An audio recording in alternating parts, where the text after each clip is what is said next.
একজন সত্যিকার ভালো বউ তার জীবনের সবচেয়ে বড় নিয়ামত মনে করে দুনিয়ার তার স্বামীকে। কারণ সবাই তার সাথে বেঈমানি করবে, আমার স্বামী কখনো আমার সাথে বেঈমানি করবে না। সবাই আমার হাত ছেড়ে দিবে, আমার স্বামী কখনো আমার হাত ছাড়বে না।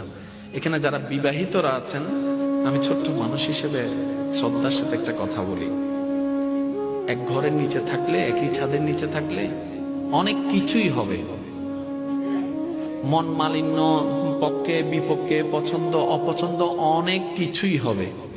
এগুলাকে ফোকাস দিয়েন না, ডিভোর্সে যায়েন না। কারণ ডিভোর্স করে যেখানে যাবেন সেখানে যে মহাসুখ পাবেন এরকম কোনো গ্যারান্টি নাই।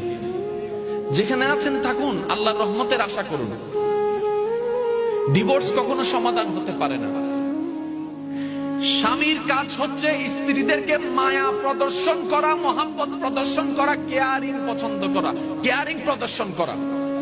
আর স্ত্রীদের কাজ হচ্ছে স্বামীদেরকে ভক্তি করা, শ্রদ্ধা করা, সম্মান করা।